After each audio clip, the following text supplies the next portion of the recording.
და სწორედ ამ თემით დავიწყებთ ჩვენს ერთ-ერთს და ჩვენი პირველი სტუმარი ეროვნული ბანკის ვიცე-პრეზიდენტი პაპუნა ლეჟავა. გამარჯობა ბატონო პაპუნა. მოგესალმებით, მადლობა რომ მონაწილეობთ ჩვენს გადაცემაში. ბატონ პაპუნა, პირველ რიგში უნდა გკითხოთ სწორედ ეროვნულ ვალუტაზე. გასაგებია რომ მყევები კორონავირუსით გამოწვეულ პროცესებს უკავშირდება და პროგნოზების გაკეთება არასერიოზული იქნება, მაგრამ რამდენად კონკრეტულად შეიძლება ამაზე საუბარი, რომ გითხრათ რას ველოდებით, როგორი იქნება ტენდენცია, თქვა გაგრძელდება კლების ტენდენცია თუ ეს არის უკვე ახალი წონასწორობის კურსი. მადლობა შეკითხვისთვის. პირველ რიგში აღნიშნავ, რომ მსოფლიო მასშტაბით თითქმის ყველა emerging market-ის ეგრეთ წოდებული განვითარებული ქვეყნის ვალუტა არის გაუფასურებული. ამას მიყვება ჩვენი ვალუტაც. ამ ეტაპზე მეტნაკლებად გაუფასურების ტენდენცია შეჩერებულია როგორც ლარისთვის, ისე მეზობელი ქვეყნების ვალუტებისთვისაც, თუმცა რთულია განსაზღვროთ სამომავლოდ რა სურათ გვექნება. ამ შემთხვევაში ჩვენი ეროვნული ბანკის მიზანია, რომ მაქსიმალურად მივაწოდოთ ბაზარს ყველა რესურსი, რომ ბაზარმა იფუნქციონიროს გამართულად.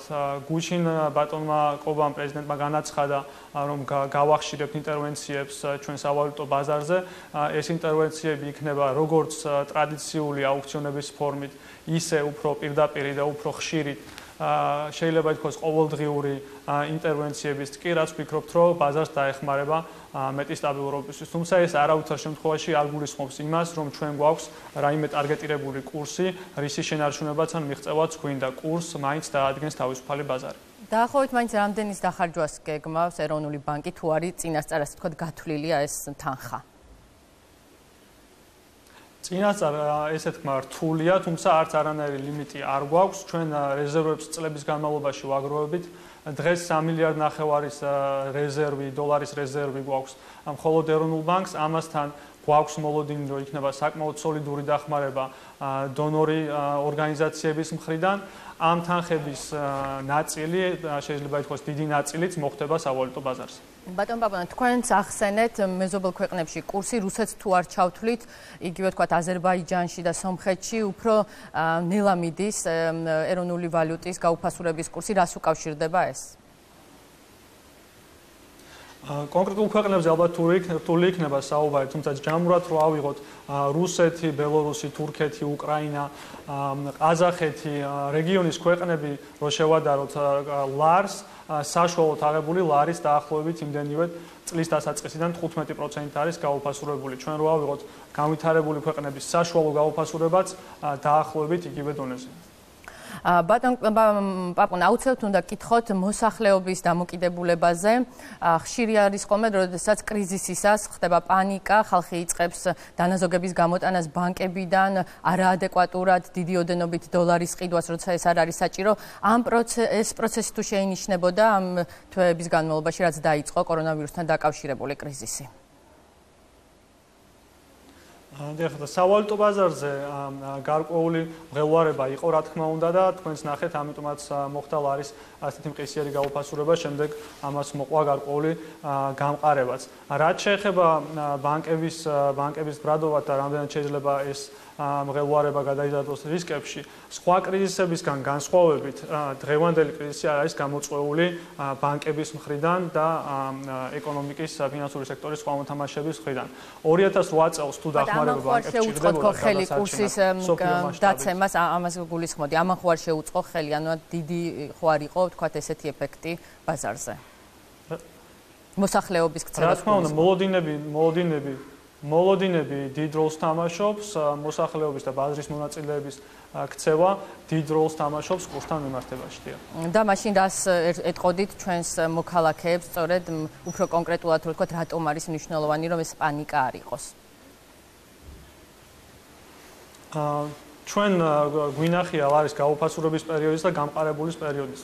რაც უფრო ხშირი იქნება ლარის მიმართ სპეკულაციური ტრანზაქციები, მით უფრო იზრდება რისკი, რომ ჩვენ ამ ტრანზაქციებისგან ვიზარალოთ. თუ 2 დღის წინ მაგალითად 3.5 კურსზე ვიღაცამ შეიძინა დოლარი, დღეს ამ ეკონომიკურმა მოთამაშემ უკვე ნახა ზარალი. შესაბამისად, რჩევა იქნებოდა, რომ ვიყიდოთ ვალუტა იმ შემთხვევაში, როცა ის გვჭირდება და მოვერიდოთ სპეკულაციურ თამაშებს.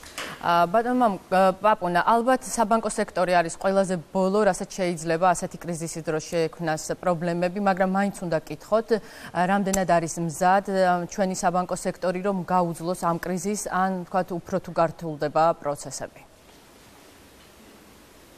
ჩვენ წლების განმავლობაში ვაგროვებთ ბუფერებს საბანკო სექტორისთვის, როგორც კაპიტალის, ისე ლიკვიდობის კუთხით.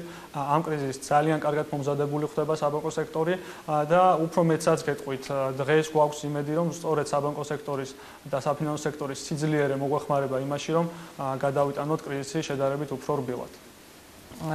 რაც შეეხება კომერციული ბანკების მიერ დაწესებულ საშეღავათო პერიოდს, ეს არის 3 თვე, ყველა ბანკმა საკუთარ მომხმარებლებს მისცა ასეთი პერიოდი. მესმის, რომ ეროვნული ბანკი მითითებებს ვერ მისცემს კომერციულ ბანკებს, თუმცა მაინტერესებს თქვენი აზრი, არის ეს საკმარისი თუ არა და არსებობს თუ არა ბანკებში რესურსი, რომ საჭიროების შემთხვევაში გარკვეული ნაბიჯები კიდევ გადაიდგას, თქვათ მომხმარებლებისთვის საშეღავათო ღონისძიებების დასაწესებლად. დიახ, ეს 3 თვე, რა თქმა უნდა, ამოსუნთქვის საშუალებას აძლევს ეკონომიკას. წინასწარ რთულია, გაურკვევობა საკმაოდ დიდია, თუ როგორ განვითარდება მოვლენები. შესაბამისად, ალბათ ჯობია დავალოთ ამ 3 თვის ამოწურვას და უფრო ბოლოსკენ ვიმსჯელოთ, რამდენად არის მიზანშეწონილი, რომ ან ეს პერიოდი გახანგრძლივდეს, ან ვილაპარაკოთ სხვა სახის დახმარებებზე მსესხებლებისთვის. თუმცა რესურსი თუ არსებობს, ესეც რომ დამიკონკრეტოთ. ბანკებში თუ არის ამის რესურსი, თქვათ ეს თუ ეს არის მაქსიმუმი, რისი გაკეთებაც შეიძლებოდა. რესურსი არსებობს, ჩვენ როგორც ლიკვიდობის კუთხით, ასე კაპიტალის კუთხით საკმაოდ დიდი ბუფერებია დაგროვებული საბანკო სექტორში, შესაბამისად საჭიროების შემთხვევაში ამ რესურსების გამოყენება მოხდება. და უნდა გკითხოთ ცოტა გლობალურად ეკონომიკურ კრიზისთან დაკავშირებით, ჯერ არავინ არ ვიცით სადამდე მივა ეს პროცესი, თქვენ როგორ ხედავთ პროცესებს და თვითონ საქართველოს ეკონომიკა რამდენად გაუძლებს აი ესეთ რყევებს? ჩვენ ეს ისეთი კრიზისია, რომ მთელ მსოფლიოს შეეხო, რა თქმა უნდა, გაურკვევობა ჯერ კიდევ დიდია და ყველა ქვეყანა ცდილობს გარკვეული პროგნოზების კალიბრაციას, თუმცა ამ ეტაპზე ალბათ უკვე კარგად იკვეთება, რომ რეცესიის პერიოდი დაიწყება. ჩვენთვის, რა თქმა უნდა, ეს დიდი გამოწვევაა, მაგრამ ამავე დროს არის ეს შესაძლებლობის ფანჯარა საქართველოში, რათა ეს კრიზისი გადავიაროთ შედარებით უკეთ, ვიდრე ჩვენმა მეზობელმა ქვეყნებმა და რეგიონის ქვეყნებმა და კრიზისთან გამოვიდეთ უკეთესად მომზადებული და დაუბრუნდეთ იმ მაღალი ზრდის ტემპებს, რაც კრიზისის დაწყებამდე იყო. ეს ერთის მხრივ, რა თქმა უნდა, გამოწვევაა ქვეყნისთვის, ჩვენ უნდა უზრუნველყოთ, რომ მაქსიმალურად ნაკლები დანახარჯებით გადაიტანოს ეკონომიკამ ეს გამოწვევა, რათა გამოწვევის ბოლოს უკვე შევხვდეთ კარგად მომზადებული, განახდეს დაკრედიტება, განახდეს ეკონომიკური აქტივობა და დაუბრუნდეთ ძველ ან კიდევ უფრო მაღალი ზრდის ტემპებს. მადლობა ბატონო პაპუნა, უკაცრავად პირდაპირ ეთერში ჩვენს შეკითხვებს პასუხობდა ეროვნული ბანკის ვიცე-პრეზიდენტი. როგორც კი პანდემიური